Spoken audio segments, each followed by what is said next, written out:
सुप्रभात छात्राओं। पिछले वीडियो में हमने कोणार्क नाटक के संबंध में चर्चा करते हुए कोणार्क की जो आधारभूमि है उसे जानने और समझने का प्रयास किया था। कोणार्क की भूमिका में जो इसके संबंध में तथ्य दिए गए हैं उनको जान करके उनके संबंध में बात करके हमने कथा सूत्र को समझने का प्रयास किया था। आइए कोणार्क के संबंध में इसी चर्चा को हम आगे बढ़ाते हैं आज के वीडियो में। तो कोणार्क नाटक, जैसा कि मैं पूर्व में भी कह चुकी हूँ कि इतिहास से कथा सूत्र ग्रहण करके उसके माध्यम से वर्तमान के संघर्ष, आज के व्यक्ति के द्वंद्व और संघर्ष को अभिव्यक्ति प्रदान की गई है।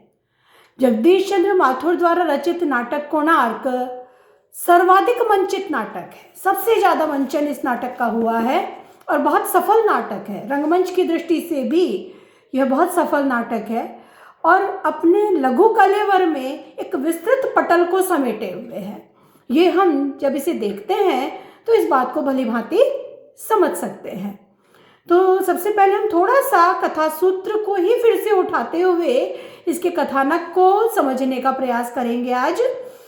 तो इस नाटक में इतिहास से कथा सूत्र लिया गया है और जो ऐतिहासिक सूत्र मिलते हैं, इतिहास सिद्ध जो हैं, वो इस प्रकार हैं कि गंगवंशीय महाप्रतापी राजा नरसिंह देव के उड़ीसा राज्यकाल, जो कि 1238 से 1264 तक रहा, से लिया गया है। इसका कथा सूत्र है गंगवर्षीय महाप्रतापी राजा नरसिंह देव के उड़ीसा राज्य से लिया गया है। कोणार्क मंदिर उड़ीसा में है। उड़ीसा में एक समय विशेष पर बहुत विशाल और भव्य मंदिरों का निर्माण हुआ और उनमें से हम देखते हैं कि जो सूर्य मंदिर कोणार्क का है वह नगर से दूर समुद्र के निकट बनाया गया, एकाकी बनाया गया और इसके अतिरिक्त वो ध्वंस उसका हो गया, विध्वंस की स्थिति में मिलता है, उसके अवशेष हमें प्राप्त होते हैं। और इतना ही नहीं, उसके संबंध में हम पिछले वीडियो में बता चुके हैं, यह भी कहा जाता है कि इसमें कभी पूजा प्रतिष्ठा हुई ही नहीं, कभी भी ये प्रारंभ ही नहीं हुआ। निर्माण के दौरान ही, निर्माण होते होते ही इसका ध्वंस हो गया। तो क्यों हुआ होगा वो ध्वंस, उसके संबंध में लेखक ने विचार किया है। तो उसके लिए कुछ तो कथा सूत्र इतिहास से, कुछ किंवदंतियां जो उड़ीसा में प्रचलित हैं, उनका प्रयोग करते हुए लेखक ने इस पूरे नाटक का सृजन किया है। और इसमें ही बीच में एक मिथक, जो सूर्य मंदिर है, तो सूर्य के जीवन से जुड़ा हुआ जो मिथक है, उस मिथक का भी प्रयोग वो इसमें करते हैं। इसे मैं बाद में जोड़ूंगी।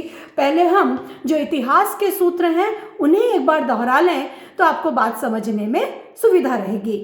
तो इतिहास सूत्रों को हम देखें तो यह मिलता है कि गंगवंशीय महाप्रतापी राजा नरसिंह देव ने उड़ीसा राज्यकाल, जो कि 1238 से 1264 तक रहा, इस काल को ही इसमें लिया गया है। इस काल को इस नाटक की कथा का आधार बनाया गया है।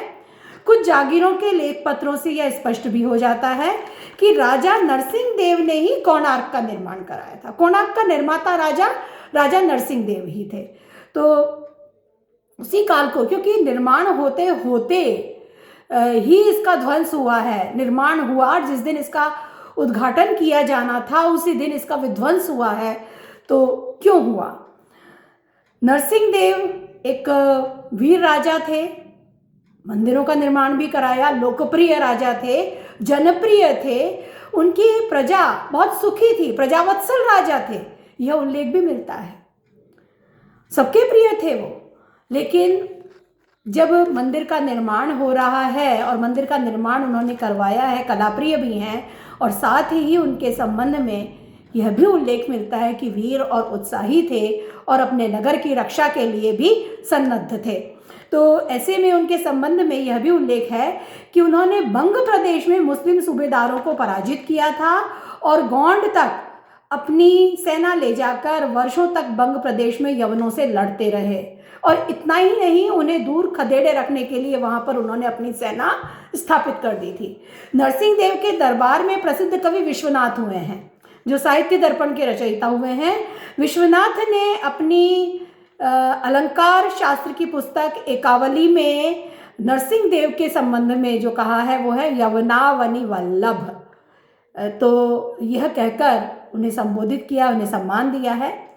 और श्री कूर्मम के एक लेख के अनुसार नरसिंह देव के मंत्रियों में एक प्रमुख मंत्री थे पूर्वीय चालुक्य वंश के राजराज। जैसा कि हम इस नाटक में भी पढ़ते हैं कि क्योंकि नरसिंह देव यवनों से संघर्ष करते हुए अपने राज्य से दूर रहे, मुस्लिमों को उन्होंने खदेड़ कर रखा, बंग में उन्होंने अपनी सेना स्थापित करके रखी बंग प्रदेश में और लड़ते रहे, तो राज्य कार्य उन्होंने चालुक्य वंश के राजराज जिनका नाम था उन्हें संभाल रखा था। और राजराज, जैसा कि इस नाटक में उल्लेख आया है, एक दुष्ट प्रवृत्ति के लेखक थे और उनके द्वारा ही राजद्रोह किया गया और एक भीषण संघर्ष हुआ जिसका उल्लेख हम इस नाटक में पढ़ते हैं। तो आगे जब नाटक की चर्चा को आगे बढ़ाएंगे तो ये अभी सूत्र मात्र हम ले रहे हैं, तो उसमें इसका और विस्तार से उल्लेख आएगा। ये सभी ऐतिहासिक तथ्य उन्होंने लिए हैं। साथ ही उड़ीसा में एक से एक विशाल और भव्य मंदिर, भुवनेश्वर, जगन्नाथपुरी, जो आज भी अत्यंत भव्य अवस्था में है, उन्हें हम देख सकते हैं। उन सबसे भिन्न ये भग्नावस्था में है ये मंदिर, तो ये अपनी ओर आकर्षित करता है। दूर सागर तट पर बसा है और भग्नावस्था में है, तो यह कहीं ना कहीं आकर्षित करता है कि आखिर ऐसा हुआ तो क्यों हुआ। इसकी भग्न मूर्तियां बहुत कुछ कहती हैं। यह मंदिर कब और क्यों टूटा को लेकर भी कहा जाता है कि यह मंदिर कभी व्यवहार में ही नहीं लाया गया। इसका मतलब कि निर्माण होने के पश्चात व्यवहार में लाने के पूर्व ही इसमें विध्वंस हुआ, तो निर्माण के साथ ही इसका विध्वंस हो गया। इसके बाद उड़ीसा में इस प्रकार के मंदिर बनने भी बंद हो गए। क्यों बंद हुए बनने, तो इसके उल्लेख भी हमें इस नाटक में मिल जाते हैं कि क्यों बंद हुए होंगे। मंदिर के भग्नावशेष, उसकी भग्न मूर्तियां भी अपनी कथा कहते प्रतीत होते हैं। मंदिर के टूटने को लेकर उड़ीसा में प्रचलित किंवदंती का भी लेखक ने कथा सूत्र में अंशतः प्रयोग किया। लेखक ने पूरी तरह उसे नहीं लिया, क्योंकि लेखक को उसमें जो श्रृंगार था उसके स्थान पर लेखक को एक जो उत्साह और एक वीरता का जो रूप था वो अधिक प्रिय लगा। उन्होंने अपने तरीके से उसका प्रयोग किया।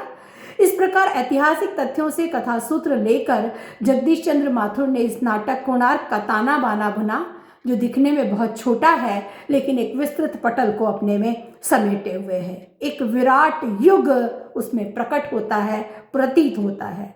उस पूरे युग को हम इस लघु आकार के नाटक में देख पाते हैं। हमने एक जिक्र किया था कि ऐतिहासिक तथ्य, कुछ किंवदंतियां और एक सूक्ष्म कथा सूत्र, एक मिथक जो है सूर्य देव के जीवन का, उसको भी इसमें पिरोया गया है। सूर्य और कुंती आप नाम से परिचित हैं। कुंती को दुर्वासा द्वारा जब वरदान दिया गया कि जिसका भी आह्वान करेगी उससे पुत्र प्राप्त कर सकेगी, मंत्र दिया, और कहा जाता है कि कुंती ने विवाह पूर्व ही उस मंत्र को, ऋषि द्वारा दिए गए उस मंत्र को जांचने के लिए सूर्य का आह्वान किया और सूर्य से उन्हें एक तेजस्वी पुत्र कर्ण की प्राप्ति हुई। तो ये एक कथा है कि अविवाहिता कन्या के मां बनने और उसके जीवन के संघर्ष की, और उस पुत्र को जब त्याग दिया गया तो उस पुत्र के जीवन के संघर्ष की। ये जो एक कथा सूत्र है, इसे भी इस नाटक में बड़ी बारीकी से, बड़ी खूबसूरती के साथ पिरोया गया है। इसमें एक पात्र है सौम्यश्री, जो मुख्य नर्तक है, नृत्य कला में प्रवीण है और उनकी टोली है। तो वो कहते हैं कि क्या कुंती ने वरदान जांचने के लिए सूर्य का आह्वान किया था? नहीं, सूर्य के प्रति जो सूर्य का एक आकर्षण है, उस आकर्षण ने कुंती को बांध लिया था, और इसलिए सूर्य और उसके बीच जो संबंध बना वो मजबूरी नहीं थी, वो लाचारी नहीं थी, वो उनका प्रेम था, समर्पण था। और इसी कथा को जो एक मिथक है, इस मिथक का इस नाटक में भी प्रयोग किया गया है। विषु, जो हम पहले इनके पात्रों के बारे में थोड़ा जान लें, फिर इस चर्चा को आगे बढ़ाएंगे तो ज़्यादा समझने में सहूलियत रहेगी। तो इसमें जो पात्र योजना है उसमें जो मंच पर आने वाले पात्र हैं, वैसे तो 1200 शिल्पी मिलकर इस मंदिर के निर्माण में लगे हुए हैं अनेक वर्षों से, यह उल्लेख इसमें आया है। मंच पर जिन पात्रों का प्रवेश होता है वो है सूत्रधार, प्रथम वाचिका और दूसरी वाचिका, पहली वाचिका और दूसरी वाचिका। तो सूत्रधार और दोनों वाचिकाएं प्रत्येक अंक के प्रारंभ में और अंत में मंच पर आते हैं और वे इसमें एक प्रकार से उनका गीत, तो गीत नहीं है, लेखक ने स्वयं कह दिया है कि बात बोली जाए, कही जाए, गीत नहीं गाया जाए, कोई वाद्य यंत्र नहीं बजेंगे, सीधे सीधे स्पष्ट रूप से उस बात को कहा जाए और वो जो कहा जाता है वो कथा सूत्र का कार्य करता है। उससे नाटक प्रारंभ भी होता है, नाटक का पहला अंक समाप्त होता है और उनका प्रवेश जैसे उस सारे जो कुछ उस अंक में घटित हुआ है उस सबको बांध कर हमारे सामने रखता है।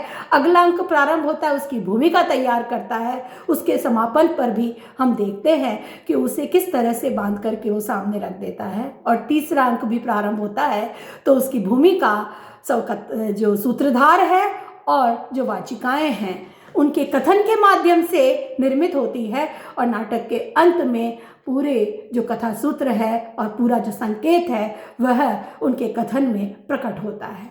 एक पूरी अभिव्यक्ति, पूरा एक प्रभाव उत्पन्न होता है उसके माध्यम से। तो कथा वाचिकाओं या और सूत्रधार का एक विशेष प्रयोग भी लेखक ने इसमें किया है।